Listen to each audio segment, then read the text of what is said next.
Did y'all eat in the barbecue this weekend? No. No pork. Deshaun, did you have any pork? No. The only pork I was interested in roasting, eradicating, treating poorly, disposing of, was a pig D, the Atlanta Police Department. That was the only pig I was interested in bringing to a barbecue. We didn't have one of them barbecues this weekend, so there was no pork consumed on this end. I am so sick of your shit. I don't know how I even walked my way into that one, but I did. You did. You stepped in it. You brought up the pigs. I haven't had no ribs in a minute though. I will fuck up some ribs. You know, I bet you like. Are you a rib snob because you're from Memphis? My father has made me one go. My father he would throw down on some ribs. He almost made me go to Memphis to go get some and some Circle B smoked sausages. Y'all don't know that about that. That's a Memphis thing. Circle B smoked sausage. I know, but y'all the same folks who eat that trash ass, dry ass chicken. Girl, Bojangles is good as fuck, and I need you to What you're not gonna do is come for Bojangles. That's like garbage. Please give it a break. That shit is garbage. I want you to know, Rest, because you sit there and you eat KFC. KFC, like, girl, you think KFC is the shit. So I love when the meat is sliding off the bottom. You let a Confederate colonel make you fried chicken. I did. Hey, go drag Bojangles? Don't drag me. I mean, whatever floats your boat. Bojangles. Girl, get her out of here. I got tons of soul, I'm a true collectible. Famous, so famous, number one, desirable. I do what I want, when I want, and how I want it. Leave you with the one in the air, that's how I roll. So royal, this is me, I'm so royal. 4, 3, 1. Level up, level up, level up, level up, level up. Ow. Sorry. It's very much giving me step class, and I missed it. It's giving very much Zumba. It's girl. Soul Cycle. Y'all see what we have to deal with. But welcome to another episode of In the Middle. Yay! The charmed ones are back. No. We're not the charmed ones. Are we the new charmed ones or the older? We're just not white women, period. So That's what we're not. okay. Very much the opposite of that. I can definitely appreciate that. I hope everyone had an interesting cookout weekend with social distancing involved and all those things, even though I know y'all was at the pool in Miss Compound and all of that. Pool. Wait a minute. It was a pool in Compound. Oh, Yes. It would have been a cute lit idea. And that was the most black folks I ever seen inside a pool at a pool party. Now, it's true. Yeah. There were no masks, I'm assuming. There were No, it was no mask. COVID was dancing. The chlorine wasn't doing nothing. She was in there living my life like it's golden, living my life like it's golden, right on top of them folks' lawns. But as the COVID is going up, we are here continuing on In the Middle. We are back. Yes, the girls tried to eat us up about Beyonce in conversation. Conversation was good. We got a lot of good feedback. A lot of nice things were said. So Salika's not here, but you know, the original cast, all of us, it was like, shout out to y'all for doing such a good job. So I take it that y'all didn't do anything this weekend. I'll start with me. I didn't really get into too much. I just had a couple of friends over. We watched a little bit of the fireworks on my balcony. Lit some fireworks. Even smoke. I did. I did not, but I did have me a Henny margarita with some pineapple juice, and baby girl, I was feeling it. I would have cut up, but So you got in the pool if there was no pandemic. I probably would have. Okay, that's what you said. Like, yes, God. I need to find me a Speedo before I head on this cabin trip Friday. Absolutely. Absolutely. Come on, Speedo. Yes, girl. I'm a twerk. Yeah, Deshaun. Ain't you got enough your favorite girls on, girl? Every time you post that picture in that chair, they be waiting to be your chair. Girl, please, nobody. I have been without sex for 8 months, bitch. 8 months. July 3rd made 8 months. Who was it with? Ooh, see Now, how I why put would you on we the give spotlight? Because I think I know who it was. You don't know him. T knows who it is, but I you don't do. know that they. Oh, did I tell you? I think Child. I mean, I feel like you told me when it happened. Like we were talking, you were like, "This is why I was busy." Oh, no, I don't know. It was in November. I remember it because I was supposed to be at Justin's watch party for the Housewives, and I was late because As you should have been. No, they shouldn't have. They shouldn't have. But he is an organizer in Atlanta, but we don't. I mean, Smash no more. yeah. Tony, don't call no more. Come on, you gonna sing it? Honestly, Oh my God, I'm singing songs. That's how I know I'm on a different level. I'm on a new level. Ghetto T, what did you do? Did you what you and Miss Bell do? Yes, you said that Bell got to fighting with what happened? You know, this weekend was a lot for me. So digitally on the organizing front, I supported my fam with the Fuck the Fourth event at the Rayshard Brooks Peace Center, or what most folks know as the Wendy's that the community reclaimed as a space for reimagining community beyond this moment of violence. Totally, totally beautiful event. Until it was not a space anymore, given the regime of this mayor and her police. And I don't want to give her too much energy, but what she did this weekend to that movement space was very fucking violent, and I'm not okay with that. Or in my community is they were pretty fucked up by it. So that happened. I also had some health issues flare up. So I deal with bouts of chronic pain, and I don't talk about that a lot because it's a new-ish experience for me. Mm-hmm. And so when the flare-ups happen, like I'm very much in my bed on a heating pad covered in Bengay. You know, I mean, I got my Bengay. It's always a thing. Yes. And my edibles, because everybody knows that, you know, if you follow me, I'm very much a 420 friendly person. I definitely believe in, you know, the decriminalization and abolition of it all, but like really with drugs, because I'm like, why are plants illegal? So I spent a whole weekend on that. And then with reference to my dog, so we have a couple of really rowdy little chihuahuas that are our neighbors, and they're really, really catty. My dog, who is a husky. Like a Disney movie. Child, it feels that way. But yeah, my dog, who's a husky, quite a bit bigger than some chihuahuas, can be daunting. And but she really, really loves small dogs. And I think she went over to kind of be like, hey, like, my name is Bill. Like, what's your name? And then they were like, bitch, we fighting. Because we little and you big. You know, all they really saw, they didn't see a child when they looked at my dog. They saw a big dog, and that's it. Giving anti-fatness. It's very much so. So, you know, Belle was victimized. She was beat because she's large. Big Bertha. So that's where I'm at as a parent right now, nursing back Miss Hooks during her birthday week. You know, it's her season. It's her birthday week, and she is scratched up. Oh, she's a Cancer? Belle's a Cancer. She should so be. Unfortunate. Come on, Cancer, Bayshore. That's so unfortunate. Queen Hooks. Now I know Miss Leo not talking. Girl, wait till your month. You got next month, ho. Keep it and cute. A little bit of July too, girl. Girl, it's giving 1 week. It's okay. It's giving 1 week. Okay. Giving him something he can feel. Girl, I don't know what's going on. I'm really singing today. It's getting weird. It's gotten weird.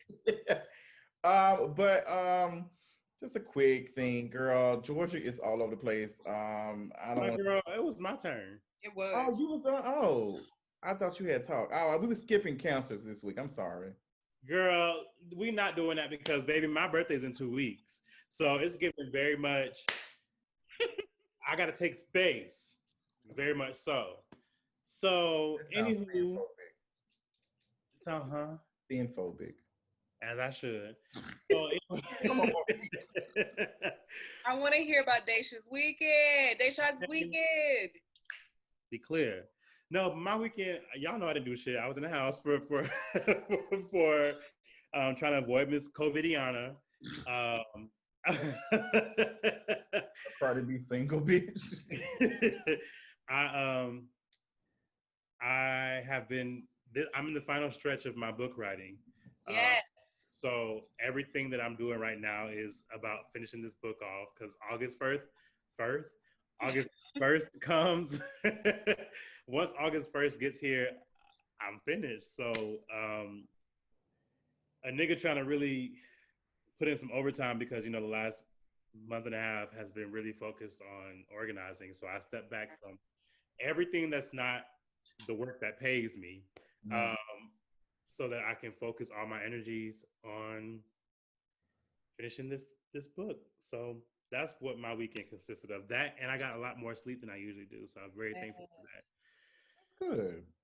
So yeah. Oh, well, look, rest and relaxation. We love to hear it.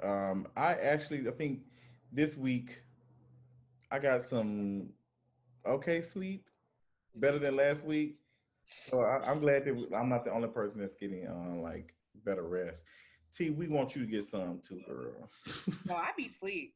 Like, full transparency. This was also the first week that I only did organizing. Uh, and it's kept me a lot more busy than I really anticipated. Like, I knew it was a full-time job, but I'm literally spending the same amount of hours, if not more, per day on organizing things that I did while I had a job. And I was like, how did I ever do this as a side hustle? Like, Deshaun will tell you there were times in my life where I was literally a full-time grad student, full-time organizer, and holding down 40 plus hours a week on multiple jobs at one point. Like, I don't know how I did it. I was a super femme or something weird. I don't know. Or I just didn't know rest. So now that, I take care as the center part of the way that I move my life, like, I'm going to go to bed. So I've been napping, word to the nap ministry in Atlanta. I actually, no, literally, I follow what they say about don't just read our memes and repost them, like read the memes and go rest. That's an actual thing, nap ministry. Yes, the nap ministry in Atlanta. Yeah. Absolutely. I can't believe you don't know them. But yeah, a lot of the folks in our healing fam part of our work are in close community with them. And if you've never been to one of their events, they used to do these like community naps on like the third Monday or second Monday of the month at noon. And a whole bunch of Black folks would just meet up at a spot and take a nap for an hour and then talk about the experience of rest as resistance. It's a really dope practice. I love that. Now, niggas snore. So, what'd you say? I said niggas snore, so I'm not really sure. I'm niggas, but with the whole. I love. Say what, bitch? A whole box fan, bitch. Girl, I changed the fan out to it's like a standing fan. It's real cute. It has different settings where like one setting is like leaves blowing and like wind in the trees. Another setting is like corn. Now it's not giving I got corn, but it is giving,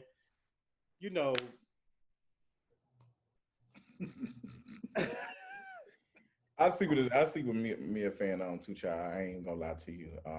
Girl, we fat. We got to. Listen, and I be very honest with that, girl. The earth goes on 70 degrees when I go to bed. Very much so. Bitch, I refuse to be sweating in my own sheets in my own home. So if you tell me to turn my air down in my own home, that is fatphobic. It's also anti-Black.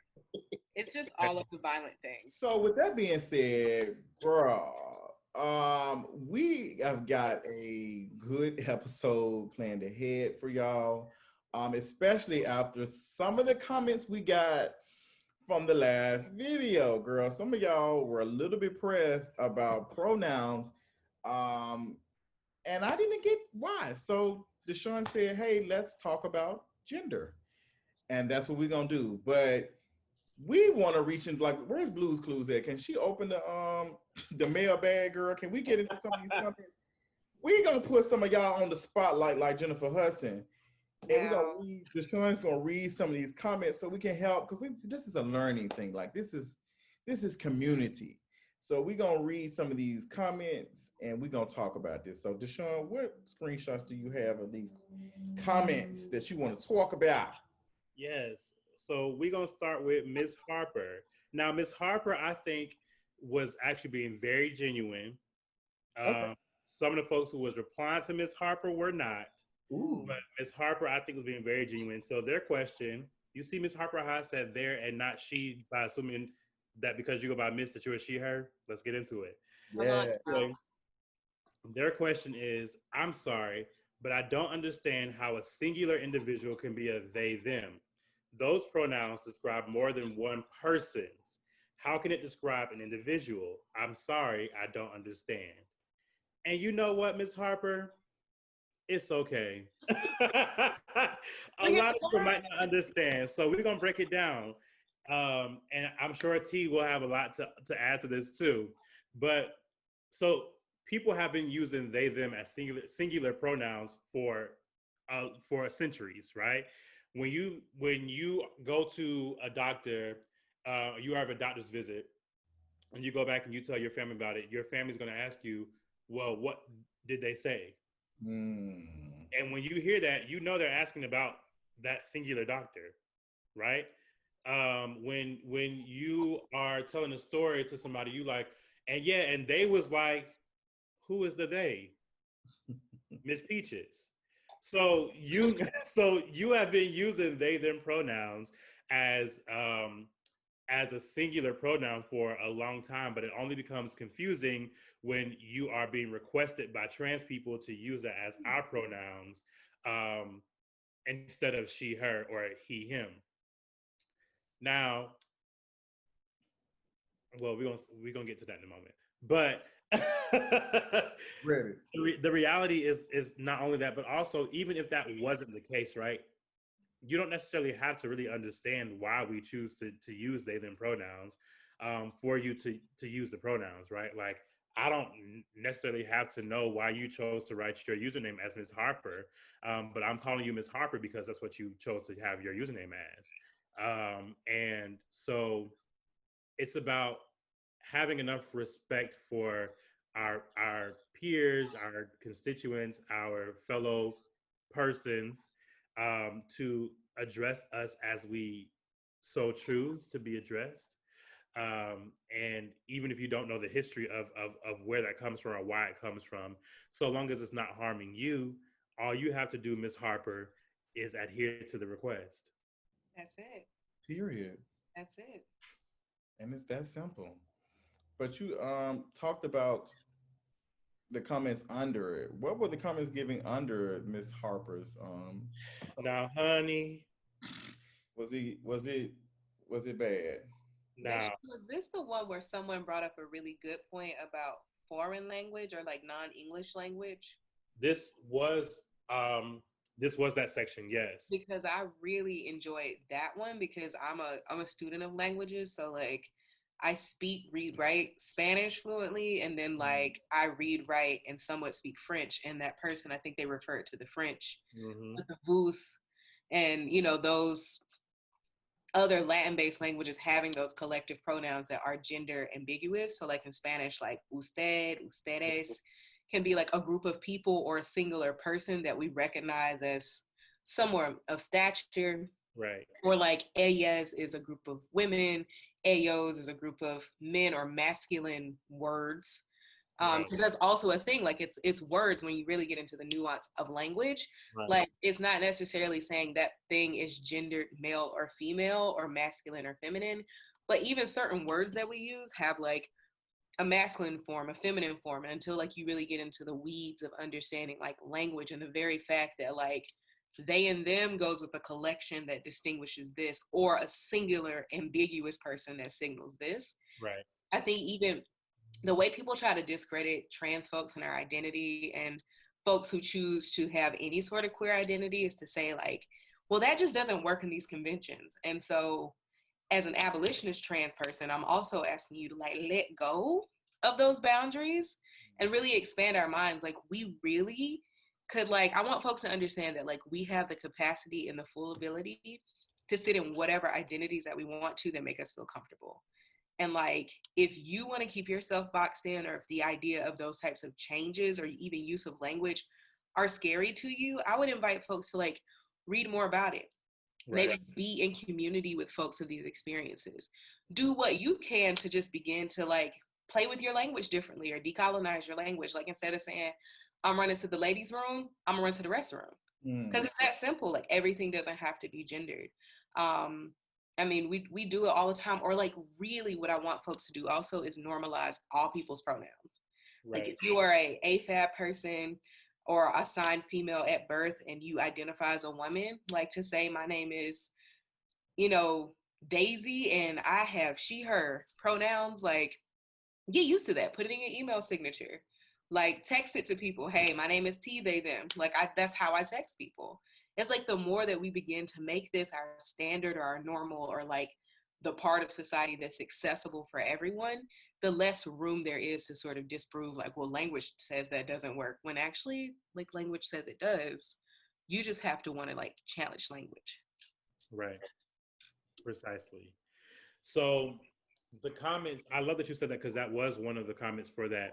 I don't have the screenshots for the rest of the comment section for that, but what one of the screenshots I do have is very reminiscent of what was happening under that comment section. So Steve760 says, why does Deshaun, now I'm gonna need y'all to spell my name correctly. That's first and foremost. And it's literally right there. It's literally right there. Why does Deshaun refer to himself as they and them? Now, I had to pause at that one there because I laughed because you called me himself, even though you recognized and acknowledged that I refer to myself as they and them. That was a key to me. I was like, so you saw my pronouns, acknowledged them as such, understood them as such, and still called me himself. Very intentional. Very intentional. Very intentional. So somebody, this Nietzsche Berry person, they were in every comment trying to drag. It was given very upset. Word to Mariah Carey. Let me go find them so I can block them, child. Upset. Word to Mariah. A word to Mariah Carey. So they replied and said, because he's one of those extra woke ass people. I'm honestly sick of it. They drag and be insensitive, but get their panties in a bunch. When people honestly don't try to be malicious, we just say him or he and didn't know it was offensive. So I laughed at this one too, because you used they, them, and then switched back to he and him because I'm one of the extra woke ass people. It's getting weird, okay? It's like, it's very much getting weird. So somebody replied to... And when are they speaking to you? Because you're literally just typing. So it's not like in communication, there have been times where I've slipped up in with UT, and I acknowledge that. Like I'm learning behavior, and I think even though non-binary and trans folks don't have to do it, right? A lot of them do extend some type of grace with folks who they're in community with, especially folks I've been in community with for a long time. Yes, my mama has called me the name that she named me for 26 years consistently. I don't expect my mom and daddy to just go from my given name to T overnight. Especially since I've been a lot more explicit about it in my community, my non-blood family community, or non-given family community. But because my chosen family is very much all queer and trans, and so it is very much a more comfortable space to be in. But I do recognize that professionally, legally, my whole life with my family, my name and my pronouns were as such. Right. And so the part of my process, because transness is also a journey, it's never complete. We're always getting beyond something, getting beyond a cage, getting beyond gender and reinventing what looks right, feels good, and is comfortable for us. And there's nothing wrong with that at all to all my trans folks out there. And I think getting folks who are comfortable in their given box of gender or identity to wrap their heads around like the possibility of being other than, and that the rest of the world would actually accept you as such. It's a new concept for a lot of people. So yes, I absolutely have grace for the folks that I'm in immediate community with, but And I have grace for all folks, but also if I tell you they, them, and you insist on other things, then you're just being rude. Yeah, I've seen a lot of people try to use like sis.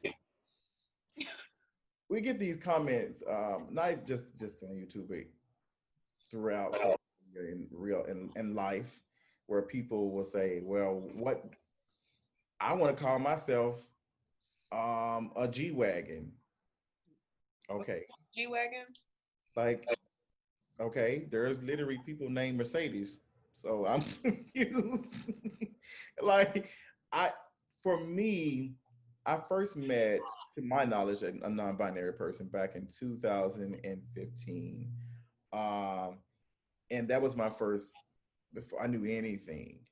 And when they got up and they had the conversation, that was just that. And I'm still friends with them to this day, but I'm just not understanding the extra work of taking that away, like the extra work of no, I'm not going to do that. I'm not going to do this. Just it's not that hard. It's like no, like it's really. It's just like y'all want to resist all the wrong things. Like I understand fear. That's why all these things are called phobias. Transphobia, queer phobia, femme phobia, homophobia. Because your first reaction to anything new is fear.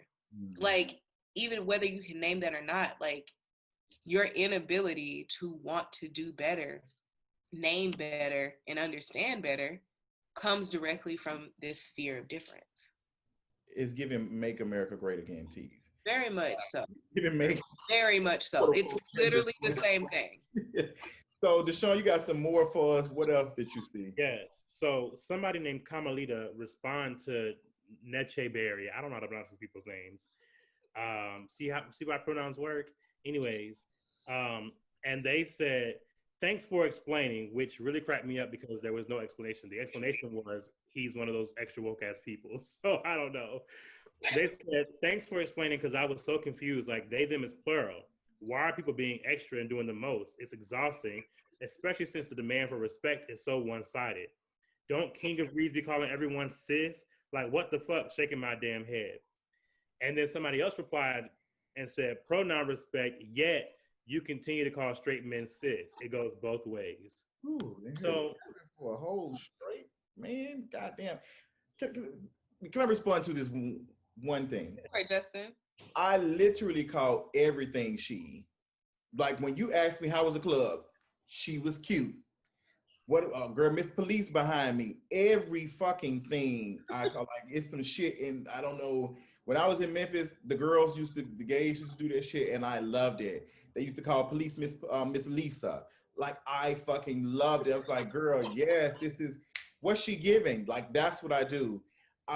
First of all, as a queer black man, I don't have any fucking power to fucking hurt no goddamn straight black man, like no cis straight black man like that by calling them cis. When they out here murdering my motherfucking asses and my sisters, like what the fuck is you even talking about? Like this shit reminds me of Andrew Caldwell. And stop calling me sis. Yes, I am not your sis. Absolutely. Why are we so upset? Because T talked about femphobia. Why are we so pressed about straight men being called cis when people literally walk up to folks and say, what you guys doing? Right. All the fucking time. You can be in a meeting. What you guys up to? You can be at fucking Olive Garden. How you guys doing tonight? There's no issue. There's women at the table. Like there's no issue. So why are we okay with that? Y'all been doing this motherfucking shit. So what are you talking about? The thing about this is, and I know T and I both will get to this later on, so I won't go in depth, but all black folks are ungendered. Word to Spiller. And y'all gonna make me get the Bible out again. Now, and so because of that, look, I already got 3 sitting here, so I'm ready to talk about them. But yeah, but like because of that, right? I do want to recognize, of course, that there are trans men and trans masc folks who do not want to be referred to as cis and who have every right to make that request and that demand made, right? Or demand known. But being that for one, cis girl, that type of language is very much like central to like a black queer vernacular, a black queer lingo, a black queer culture, right? I'm very disinterested in cishet women or cishet men telling my black queer trans ass that I can't use language like cis and girl to talk about any and everybody who are not trans masc folks, right? Um, like, okay, cis, CIS, I don't give a fuck. Like, the reality is that when we start using language like this, when we start using language like this, and people try to police that or try to tell us that we cannot use that type of language, right? It only does the work of reifying this policed policed queerness, right? This thing where black queer folks have to be policed and have to be consistently under like the boot of correction and surveillance and what's the word I'm looking for? Legibility. We have to be legible. Like, right. You can be, I've been told so many times, you can be a lesbian, but you have to be a woman. What? Getting weird. It's getting weird. It's like getting weird. I'm queer, non-binary, and if that's the way that I go, that's the way that I go. And back to the point too, you said that I'm creating something that fits for me. Right. Because what you were giving me, because that's what you were giving me, doesn't work. It's not working for me. And these things have been around since the beginning of time. Like queer people, non-binary folks didn't just pop up out of nowhere just because you just not seen. They've been here. And not to get sidetracked, it's so weird that we're having this conversation. We're actually great that we're having this conversation because I had a conversation with a bunch of queer folks and one cishet woman who we were talking about like having kids. And I said that I'm not interested right now having children because I don't want to be boy, girl, this. Like I need to be ready for that because I don't, if I was to have a child, I don't think I'd be interested in naming them, giving them gender at birth. And I don't know if the world is ready for that. I don't know if I want to like deal with that. So it's just been making me think about gender and how everywhere it is and how we focus so much on it. And I'm literally around trans people and seeing trans folks deal with the things they deal with in their childhood, in their upbringing. I don't want to do that to anybody else, especially something that I'm bringing into this world. Absolutely. You know, I'll give one last response to that question, Deshaun, because I think what all of us just collectively name is the way that we are, as queer folks, right, enamored with reimagining relation. And we'll get deeper into that too when we talk about ungendering and like the deep dive.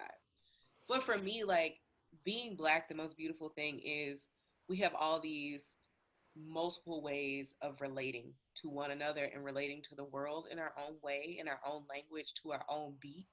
I mean, look at all the music we give into the world because it's our way of relating. And I think when I refer to someone as cis or brother or fam or kin, that's how I relate to you. And and as Deshaun said, like mutual respect, it does work both ways. And if you explicitly name, I don't want to be called brother or sis because that doesn't feel right for me, I will absolutely not call you that. Mm-hmm. Is sib okay? Short for sibling. Is kin okay? Fam okay? Are you like, we can have these discussions. And if people get anything out of this, like, I just want people to realize, like, we're fam, we're collective, we're community.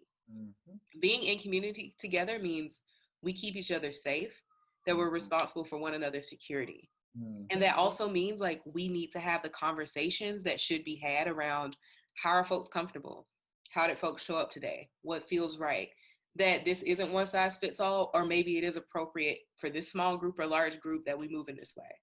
But Right. it's like just checking and being intentional about accessibility and safety is super important.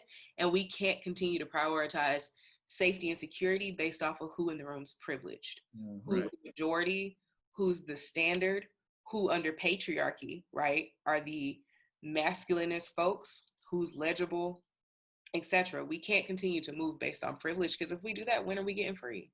Right. And I actually want to go back to your point, T, around legibility, because I will always respect people who make a sound request to not be referred to as, well, I never call anybody bro because I'm a faggot. But so I'm always committed to like respecting people's very sound requests to not being referred to as cis, right? Like I think that that is a very fair request, and you know, even people who are not trans masked, right? Like there are tons of like butch lesbians or like AFAB non-binary folks who are like studs or whatnot, who don't want to be referred to as cis, and that's totally understandable, right? Um, but there are also cishet men and even some cis faggots who don't like to be referred to as cis simply because they have a very deep rooted interest in maintaining homophobia, right? And cis, SIS and CIS, I'm not interested. I will call you cis. I will also call you a faggot because you are. And you need to internalize the fact that you are a faggot and internalize the fact that like no matter how deeply invested in masculinity that you are, because you are Black, you will always be ungendered and therefore will never have full access to the very thing you're shooting for, to the very thing that you're wanting to hold on to, right? And so, yeah, you are a cis, and I'm gonna call you that, cis, and you're not gonna be my ass, cis. So now what? Like it's given like what Nene said. I said what I said, and I'm not changing on it. So what do you want to do? You want to move on? You want to keep hashing over it? You want to keep going? Like It's not changing over here. It's not changing over here. Like because that's something that you have to work through. It's something that you have to really sit with about for yourself and realize that like the only reason you don't want to be called cis is because you associate that with femininity, and you have an issue with femininity, and you have an issue with gayness, and you have an issue with anything that's not masculine. And babe, you suck dick, so I'm not really sure what to tell you, right? Like, babes, you take dick up the ass, so I'm not really sure what to tell you, like, because that's not masculine, no matter how much you want to spin it. And that's also okay, babes. It's fine to not be masculine, you know? Like, it's okay. So I think that yeah, it's given. I will respect that for people who I know are making the grounded request to not be referred to as such. But otherwise, everything around me is cis and girl because it is. Um, and so yeah, but in terms of though, that was the end of. Actually, no, it wasn't. There was one more that I wanted to respond to. This one from Capricorn Aaron 94. They said, I doubt the misgendering from your supporters was intentional, especially when it's not often said what their preferred pronoun is. Be patient and let people get used to it and educated. So Capricorn Aaron 94, that's actually not true because on every single episode, my pronouns are directly beside my name, and so are T's. So the pronouns are there. And if you're watching, then you should be able to see the pronouns. But beyond that, this is something that I take issue with, even with the demand that people put their pronouns in their Twitter bios, right? The real world does not consist of a Twitter bio or a Zoom screen where there is a they, them, or a she, her, or a he, him beside somebody's name. Say So that. what you have to be committed to is human interaction. Period. You have to be committed to engaging community around you enough to ask them what their pronouns are, enough to ask them whether or not they even have pronouns, enough to ask them what they want to be referred to as. And that doesn't require my patience at all. It actually requires you to be committed to making sure I don't have to be patient, to work through why you don't understand gender, to work through why you don't understand pronouns, to work through why you expect me as a trans person to sit and be misgendered consistently so that you can be educated on the back of my own oppression, right? Like, that's what that requires. And so, no, you in the real world, you won't always see a they them beside my name. What you will always see is me, and you can always ask me what my pronouns are, and I'll always tell you because I'm committed to that. And most trans people will always tell you our pronouns because we're committed to that, right? And so it's one thing to not be educated, but what I also know is that Justin has been talking about trans folks and trans issues for a while on his channel now. So if you are an avid King of Reed supporter, as this person claims to be, then you are aware of who trans people are, what transness is. And so at the very least, you should know what a pronoun is. At the very least, you should know to respect somebody's pronouns enough to ask in the first place. So what that means is that you have no respect for trans folks, but you also have no respect for Justin's platform, because Justin has uplifted trans people and trans issues enough to be thoughtful around what pronouns people use. And you thought so little of transness and so little of pronouns that you overlooked that and didn't give a damn and thought it was disrespectful for Justin to request that you actually adhere to the pronouns that trans people are asking you to adhere to. And that's the you problem, not a Justin T or Deshaun problem. Period. I was very disappointed. I felt like mama, like y'all acting up in front of company. Like that type of shit. Like, I'm gonna beat y'all ass when I get back to the house. And it hurt. It hurt because I've noticed that the times that I have talked about trans stuff on this platform, we did a whole video. Me and Deshaun did a whole video about Zaya Wade back in December. It was posted in January. This is not the first time we've had these conversations. We even have them in every discussion. We don't wait till we have a specific title to talk about it. We talk about it throughout our lives. And I'm glad that you brought up the point of the pronoun things. Like, like our lives, our interactions are not going to have they and them and he and him and all that in that. So you need to talk to people. You need to have a conversation. We need to get used to asking people what is going on. I'd rather you ask me and get it right. Yes. You assume you get it wrong, and then you commit harm against me. Right. Like, that's what I've been doing. Absolutely. That's what I've been committed to, because I know that I've been conditioned to think if they have long hair, they have on lashes, and they have on, this is a woman. Or a family. But yeah, that's not the tea, and I don't want to cause harm to someone. Right. That's what's important to me. I don't want to cause harm to anyone. And if they're requesting these things, I'm going to give them. And I'm still not all the way there of understanding gender and all these things, but it takes nothing for me to respect someone. And that's the bare fucking minimum. So I'm glad we're having this conversation. I'm glad, but these people can't be educating you off the back of, like Deshaun said, off their oppression. No, it's not their job.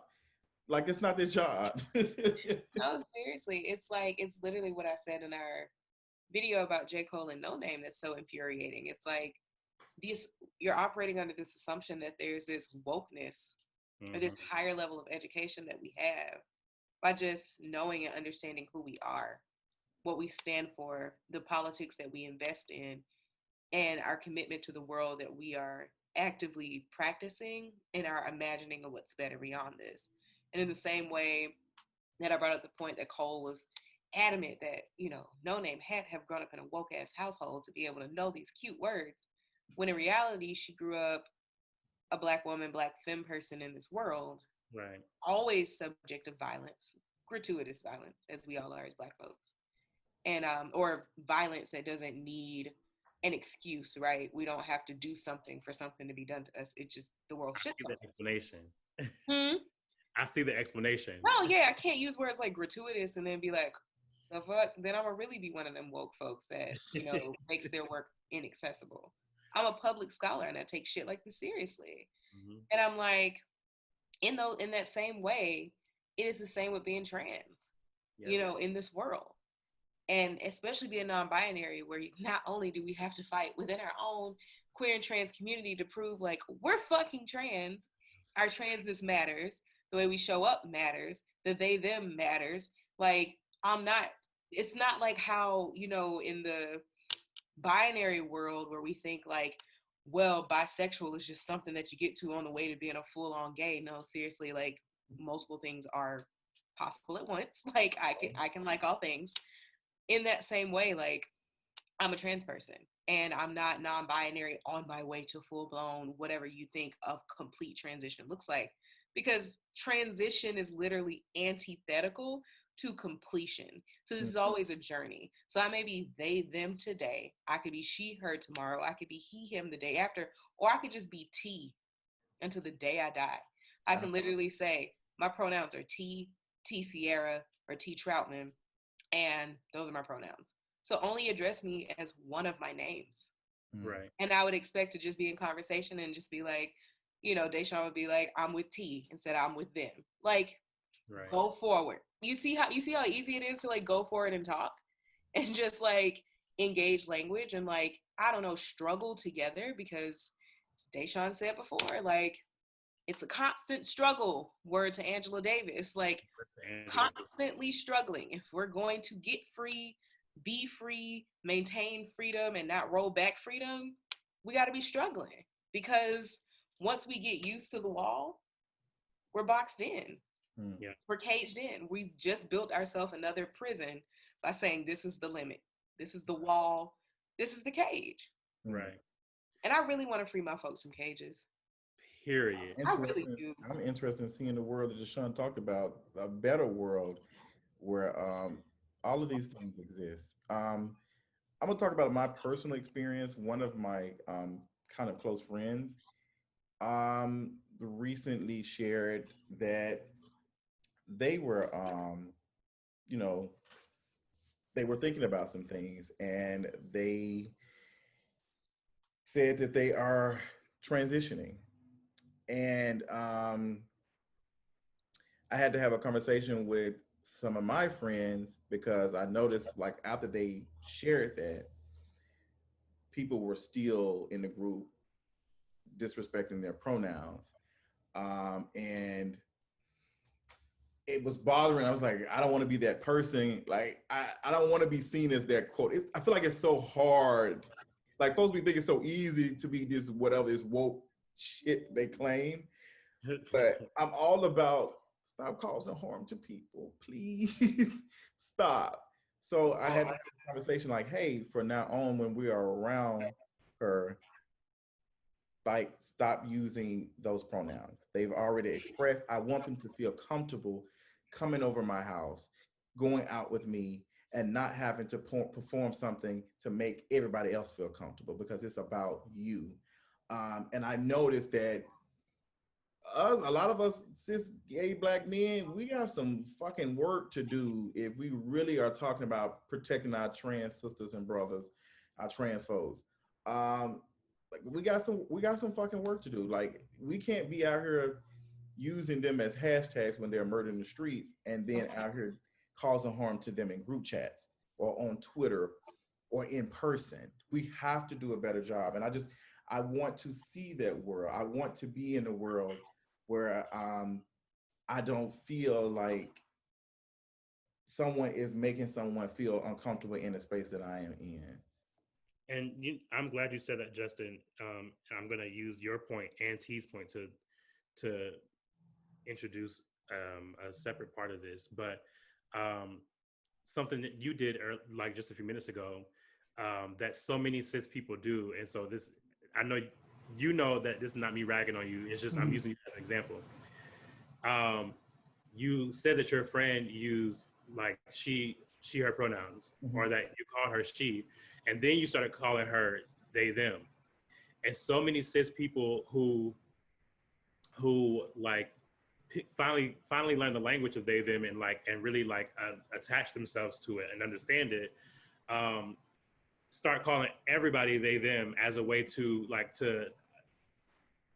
I think it's partly as a way to avoid misgendering people, and partly as a way to make themselves comfortable. But in the process, you do misgender people, right? Because she, her is oftentimes what's most affirming for binary trans women, right? Absolutely. Who are otherwise always referred to as a he, him, or a they, them as an other, right? Um, and so that's like an easy example of how we move from one cage to another, to T's point. Mm-hmm. Um, and to that point, I want to kind of define gender for folks, because I understand gender to be a cage. I understand gender to be a cage that I am always actively working towards its end, right? And so Judith Butler in Yes. Gender Trouble, Yes. in Miss Gender Trouble, she describes or defines gender as a performance. It's a performance that not only um, maintains but legitimizes the gender binary as something that is natural, right? And so I was talking to somebody the other day on Twitter, because I tweeted that my feminism calls for people to hold a true contempt for gender as is, not the gender binary, not any gender as is, to hold a real issue with gender. And somebody was like, well, what does that mean functionally?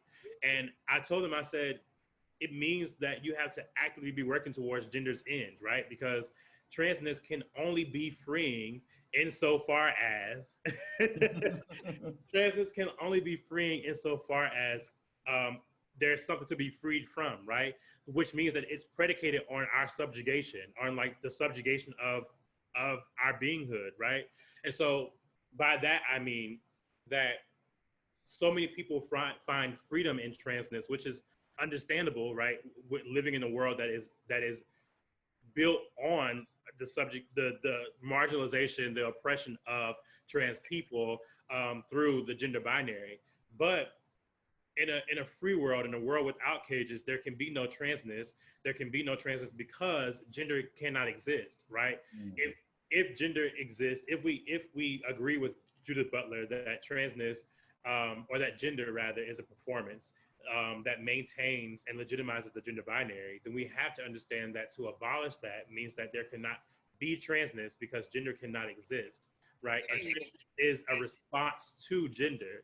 Transness is there is no freedom in transness in a world without prison or in a world without gender, because transness is a response to gender. It's without the subjugation of trans people, there is no transness, and that means that there cannot be any gender.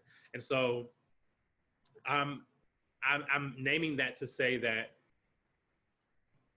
if we are going to be committed to respecting trans people, it means, yes, listening to it and abiding by our pronouns and showing up for trans folks in the ways that we need, and ultimately actively working towards gender's end, because gender's end means that trans folks have nothing to be free from, and therefore are no longer being subjugated or marginalized or oppressed, and therefore have found real freedom in our beinghood, because there's nothing left to oppress us.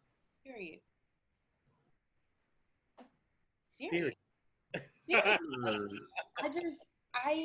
The way that you just said that, my God, that's why you mix forthcoming, just always forthcoming. Just come on, heat. Just in my next, in my upcoming, Right. ending. It's just come through. It's it's so important to me that we really sit with that, and that's why I love Spillers and Mama's Baby, Papa's Maybe, because I think that really having access to language like ungendering, right? Yes. And I mean, and Butler kind of does it too in her other book, Undoing Gender. Yes. but I like write these names down in these books, child. They give y'all some knowledge. I know I'm taking them. like having being able to have language like ungendering and understanding like your blackness, which is we understand like the basis for the marginalization of black folks around the world, anti-blackness as global, right? Like being able to have language like ungendering that tells you like, yeah, bitch, you out here and niggas see you and you a dark skinned woman and they call you a man. You Remy Ma and they calling you Remy Man and all the things, right? Because you don't have access to womanhood because you've been ungendered because of your blackness, right? Because of the masculinization of dark-skinned black women, right? And yeah, you are a dark-skinned black man, but they actually calling you an animal, a beast, a gorilla, because you don't have access to manhood, you don't have access to real gender because you've been ungendered, right? And like and you are ungendered. You are in a constant process of being of ungendering, right? And I think having access to that type of language and being able to apply that sort of nuance to our own relationships to gender is what makes me an abolitionist, right? Period. What the answer. like that? It's what makes me an abolitionist. It is, bitch. I'm never gonna have access to none of this shit, and I don't even if I wanted to have access to that, right?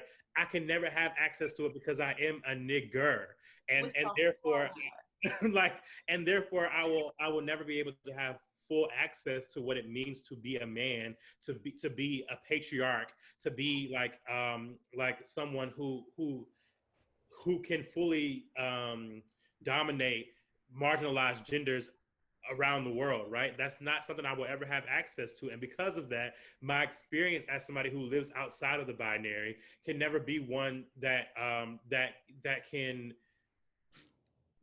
hold space within gender, even with the amount of people who want to misgender me and make me a man, right? Period. But also the people who want to misgender me and make me a woman. I wrote a piece about how I was oftentimes engaged as a girl because I was a fat boy growing up in the South, where anyone who had hips and had a butt was a girl, and little black girls are always aged up because of the ungendering of black women and black girls. It's a whole thing. Different areas. Different areas, right? And it's like, this is what makes me an abolitionist, because no matter where I situate myself within this gendered structure within an anti-black colonial settler state, right? I can never actually be, because my being is always already predicated on my subjugation, my marginalization, my oppression. And therefore, the only answer has to be to get rid of all this shit. Period. Everything must go, which is the mandate of the work. As a Black feminist, what the fuck do I look like demanding anything but abolition? And I've been struggling through C. Riley Snorton's Black on Both Sides. I say struggle through because this is, any scholar will tell you, any person who's read this book, anybody will tell you, this is one of the most difficult texts that you have to, there's so much pre-reading and just rethinking of your mind to get this. Hold it up so we can see it, Charlie. I'm talking. It's called Black on Both Sides, A Racial History of Trans Identity by C. It's very difficult. But what I do love out of this book, there are a few gems that you can pick out and just explain through for the masses as a beginning. But I would say read all the things Deshaun suggested and a whole bunch of other stuff too, and then come to this one. Or, pick up Snorton's book and look who he cites and read who he cites first and get familiar with that. But there's a distinct way that he writes Blackness and transness in this book that is fucking remarkable. And it's all of the things Deshaun just said, because when you talk about Black transness in particular, which we sitting on this call are, like, and you talk about it in context with abolition, for me, that's always going to be a conversation about the imaginative, Yeah. but also relearn our past, which is what he does with this book, with rethinking an abolitionist history of Black folks with transness, right? Which is super important. And so the quote that I'm gonna speak from is, he says in this book, trans is more about a movement with no clear origin and no point of arrival. And Blackness signifies upon an enveloping environment and condition of possibility. Mm. I've said on here before that my work is at the intersection of music studies, Black studies, feminist studies, and then critical environmental geography, and really thinking through and playing with the language of environment and disaster and rupture and all of the things, disturbance that comes with a disastrous, unstable environment or an environment not fit for human, and rethinking how we think Blackness, and then what's accessible beyond a disastrous moment. What's accessible within a disaster zone? How do Black folks move in these entrapments that I call disaster zones? You know, not necessarily freely, but in a way that allows us to survive, but create another way of being through how we already are in this work. And I think that is what Snorton is naming here when we think about the Blackness, the Black and the trans together. Blackness gives us the environment to imagine more, to give more possibility, to realize that, well, like as Deshaun just so eloquently put, we ain't got access to shit anyway. Literally, no matter how many times I send my kids to that school and they walk on that side of the hall and they walk in a single file line and they read all the books, that school's anti-Black and my kid's not meant to thrive in it. So what does it radically look like to transition, think beyond schooling, right? Mm. As we know it. You know, it doesn't always have to be applicable to gender. It's like literally when we think about dismantling cages and we think about the work of Black trans being and how that is a key, or like my geography ass loves, a map Mm. to otherwise being, and all these other possible ways to relate with each other, to be in community together, to be in family together. Literally, like I explicitly name, I want children, but I'm not looking for a spouse.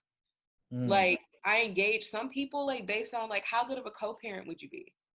Because like in my brain, like a state sanctioned marriage from an anti-Black state that as an anarchist I'm against anyway doesn't validate me as a person, doesn't make me a good enough human to then be able to have what is recognizable as a family with someone. And the way that the law is set up to affirm one type of family and not another is so violent. And so your fight isn't whether or not I should be able to marry who I want, procreate with how I want, or form a family how I want. It's this idea that you need this state structure to tell you it's okay to be married or not, right? How much are you invested in all of these structures of being that are very much gendered because we live in a patriarchal capitalist society that defaults the masculine as dominant.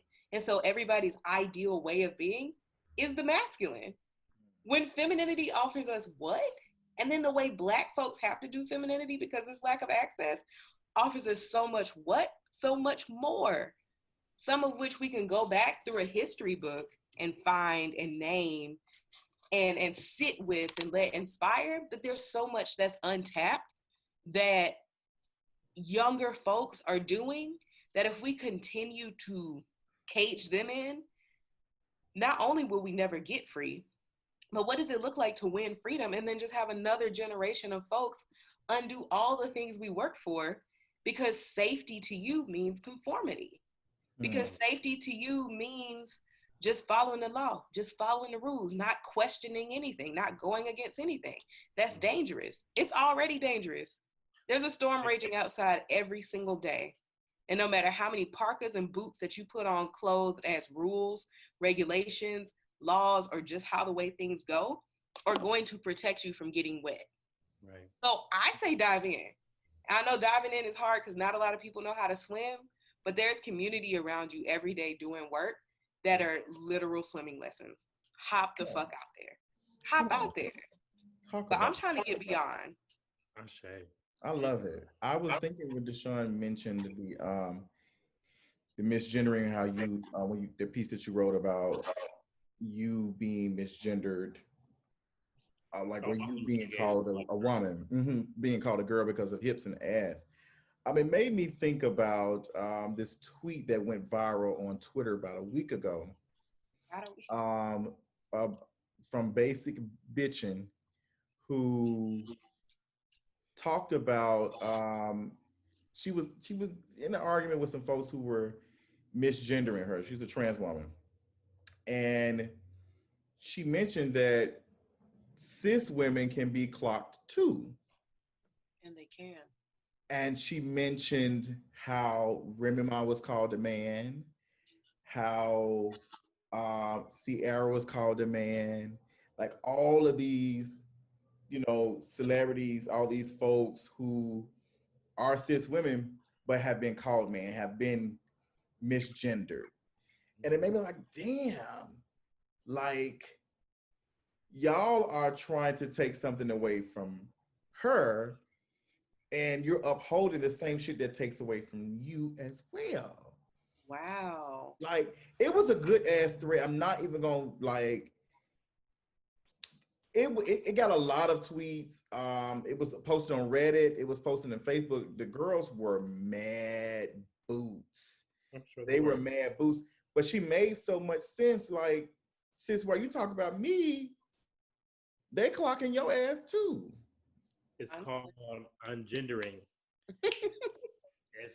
Baby, when we learn that we don't have no real access to none of this shit, Come on, talk about it.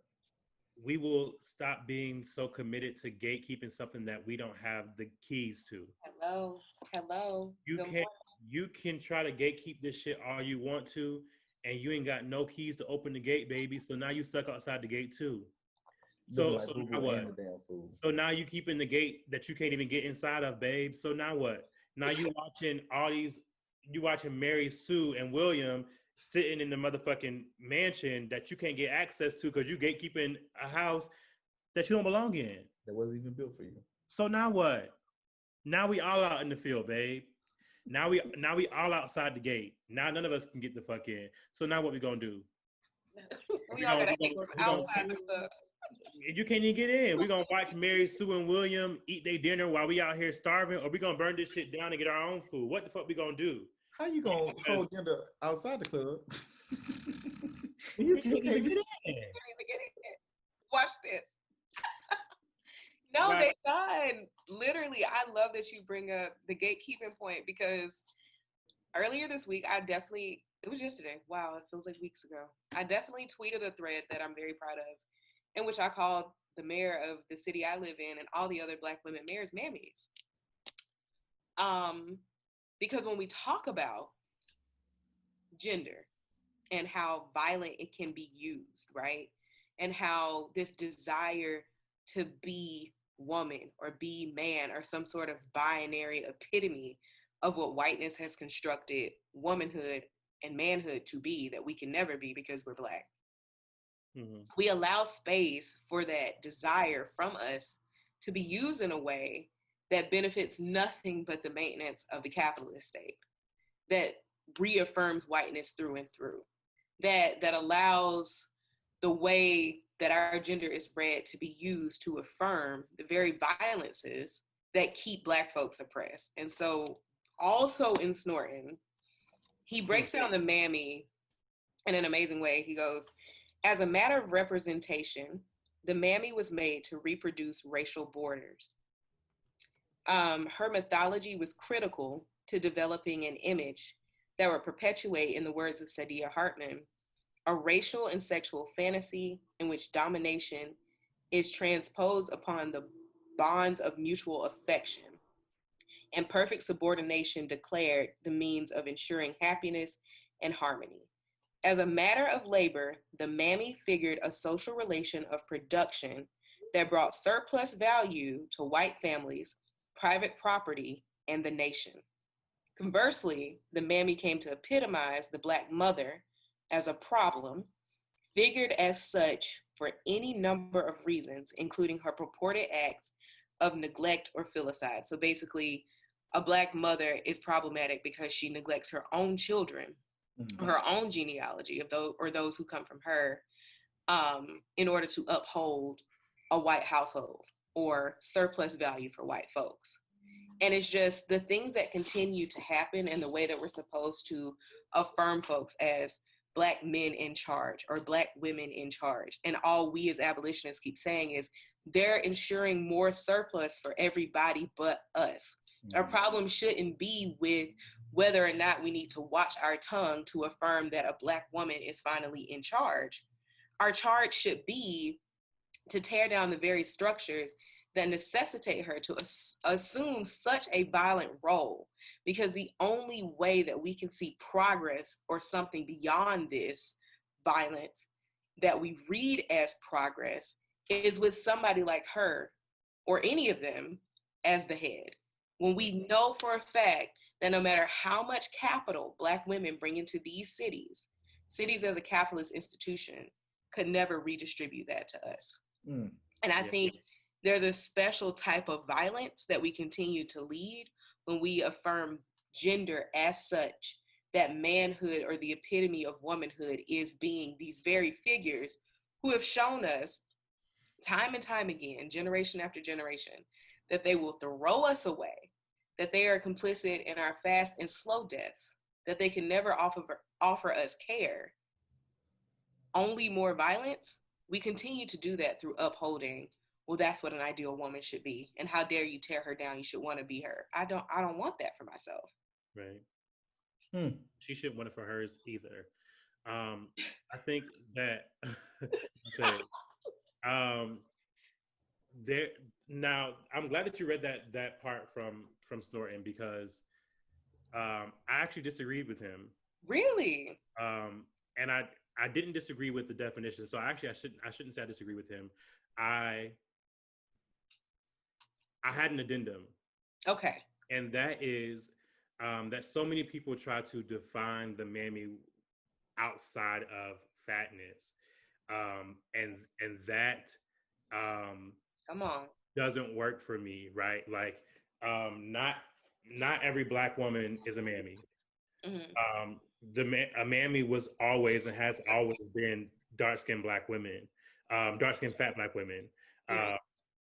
Now, what can be true is that Black women and other Black folks, really other fat folks that are Black, are engaged as mammies or are asked to take up the role of a mammy, right? That can be true, but mammies have always been fat Black dark-skinned women. And I think it's important to name, because so often when it comes to care and care work, that is always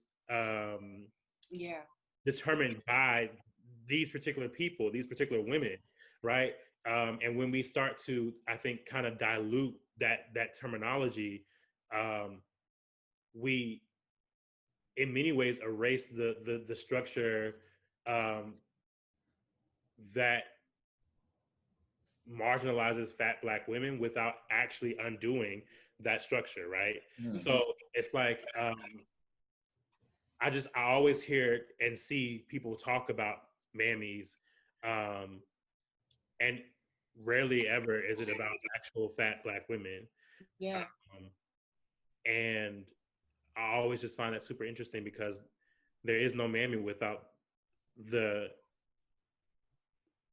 characteristic of nurturance that was beat into Black women, to be the ones to care for white kids and white families, in a way that made it not only a sexual fantasy, but a fantasy that has always been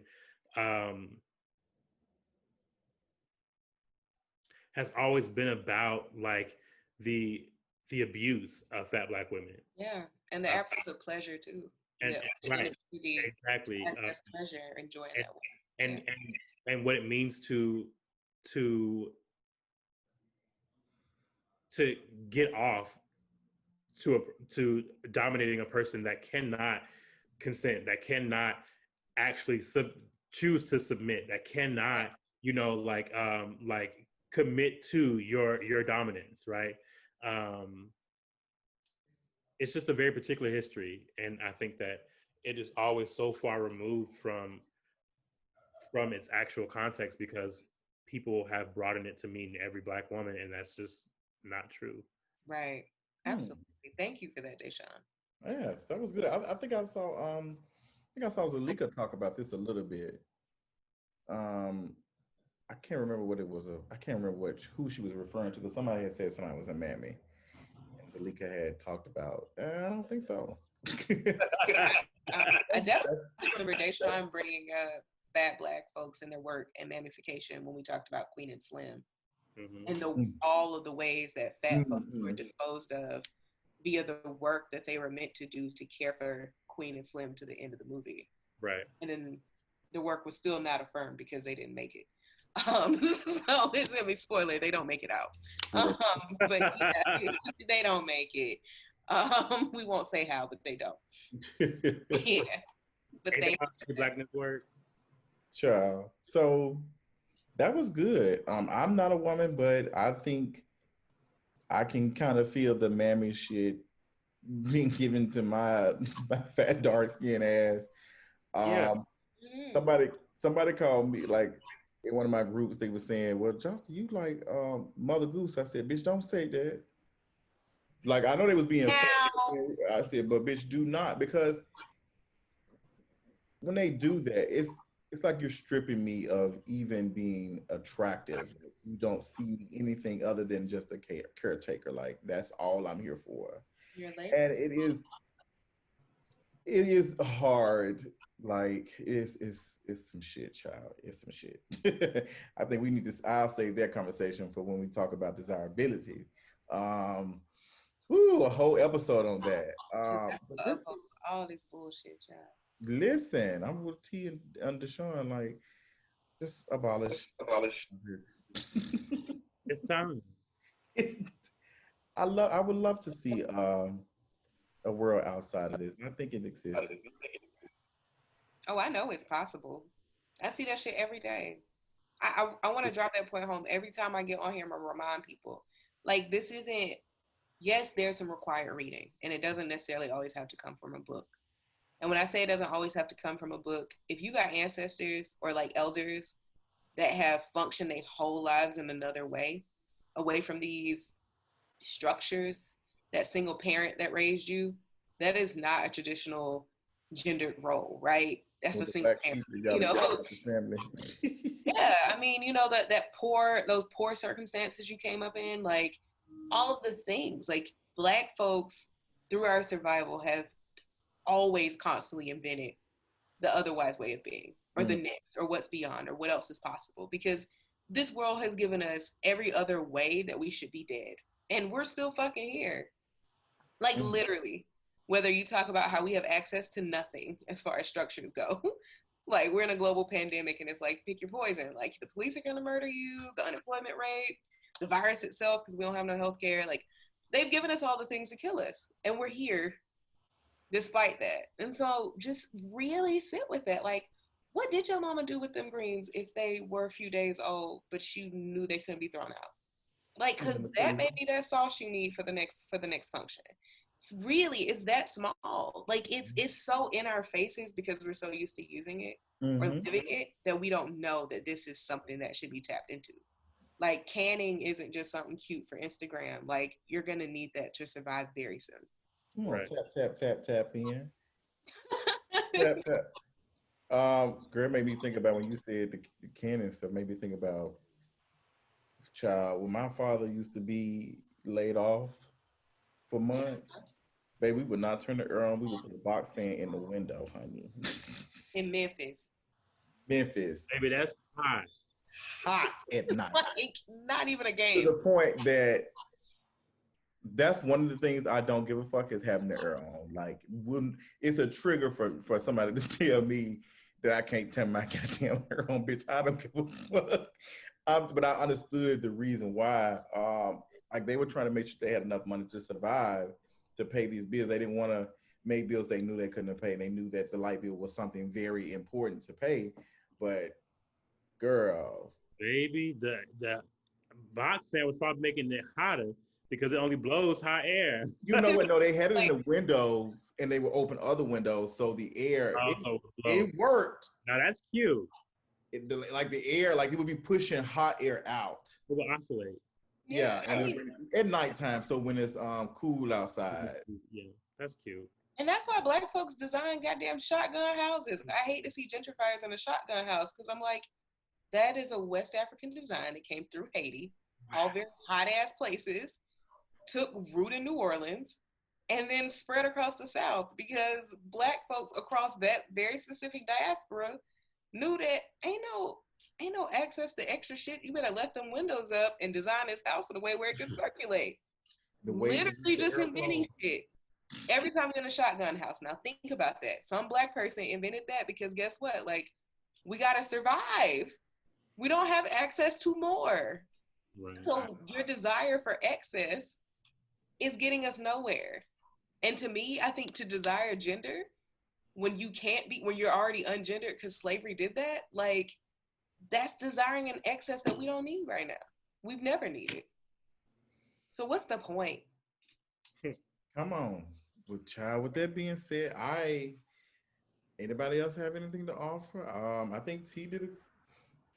Brung us back home, girl. I appreciate you all taking the time to have the discussion, especially with some of my followers. Get in line, get y'all shit together. Disrespect will not be tolerated. You will be blocked, and you won't be able to comment on shit else. So that's just what it is. You can't respect, then you just got to go, girl. Like this ain't no thing where agree to disagree. Is respect, or you go get the fuck on about your business. And I want to leave us with a few words. Absolutely. Whatever you do, sis, keep it cute, sis. Leave that beef and shit at Ruth's Chris. Or what, Deshaun? Toothless. End up what, Deshaun? Toothless. Didn't they drag your ass for being a Cardi B stan? With that being said, You understand? And bitch, let me tell you, it's never gonna stop, Pooh. Kehlani is my friend, and Cardi is that girl. And y'all gonna have to just hate on it from outside the club, baby, and that's okay. with that being said, thank you all so much for another episode of In the Middle. Until next time. Bye.